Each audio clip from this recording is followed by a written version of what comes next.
Hi everybody, it's Varriano from Perfect Resonance Natural Health Counseling, and today I thought I'd show you a couple of things that you can do with almonds. We always have almonds around the house to snack on. Almonds are a great source of vitamins and minerals, especially calcium.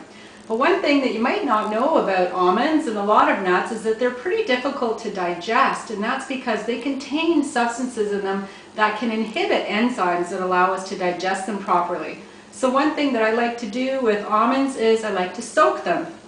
So here's just some almonds, whole almonds, that I had soaking overnight. And I'm going to do a few things with them. Actually, I soaked more than this, but I'm going to show you first what I'm going to do with these ones here.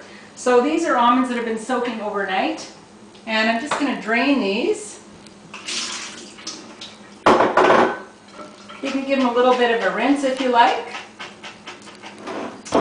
And into my blender, this is a Vitamix blender, which is one of the greatest tools that I have in the kitchen. I'm going to put 4 cups of water. So that's 4 cups of water going into the blender. And I'm going to add my cup of soaked nuts. Then we're going to put a lid on here, nice and tight. And I'm just going to blend these until it comes into a nice smooth consistency, and it might take a few minutes, so here we go.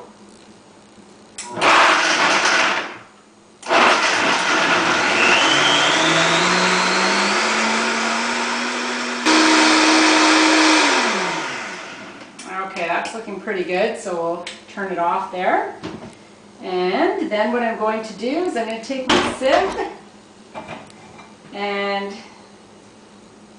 some cheesecloth. I have this nice cloth that I've used for a long time to do this, and then you're going to pour that liquid right through here.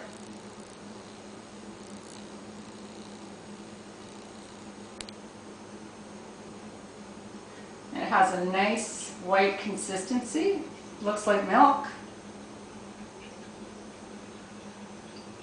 And you're just going to let that drain for a while. So we'll let that drain, we'll come back to that in a little bit. Why am I making my own almond milk? Well, first of all, it's really fresh.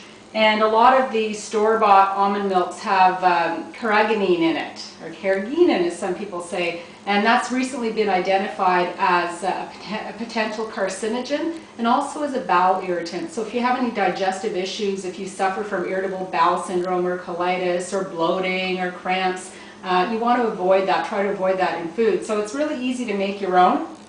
Lasts in the fridge for about 4 or 5 days, and you can add a little bit of vanilla extract to that if you like, or a little bit of honey or maple syrup if you need a little bit of sweet, and then just stick it in the fridge and use it up within 3 or 4 days, and you've got really delicious homemade almond milk.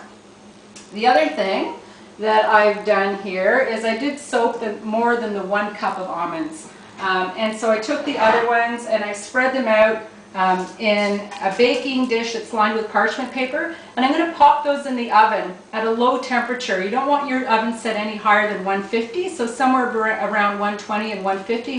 Hopefully your oven will go to temperatures that low, and then just leave them in there for 12 to 24 hours. And every once in a while you want to give them a stir, move them around, and leave them in there until they're completely dry and crisp. And you'll be able to tell that by just having one and making sure that it seems nice and crisp and dry. Then you put these in a sealed container.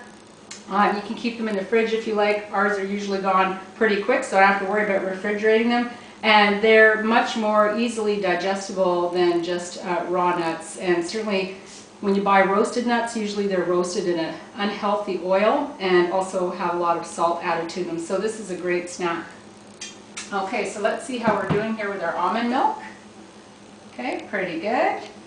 So if you had some cheesecloth, and you would just keep squeezing all of that liquid through, and you can see I've got about 4 cups. And then you're going to have this mealy, this almond meal in the bag. All the ground almond that's been sifted out. Okay, you can see it right here. Okay, looks like a flour. And that's really good stuff. You don't want to throw that out. If you want, you can use it as is, wet, and throw it into some baking. Or, once you've squeezed all the liquid out of it, you can spread it out on a baking sheet, again lined with parchment paper, and put it in a low oven to dry. Stir it around every once in a while, and once it's completely dry, you got yourself some nice almond meal or almond flour. And that's a great baking alternative, a gluten-free baking alternative for those of you who are looking to go gluten-free. And even if you're not, it's a really, really delicious and healthy alternative compared to just using wheat flour. So in just a few minutes, if you prepare yourself and soak your almonds overnight, you'll end up with fresh almond milk, with nice crispy almonds that are going to be easier for you to digest, so you're getting the nutrients out of them, and some nice almond meal that you can throw into your baking. So I hope you'll try that out. Let me know how you like it. Anna Varriano, Perfect Residence Natural Health Counseling. Thanks.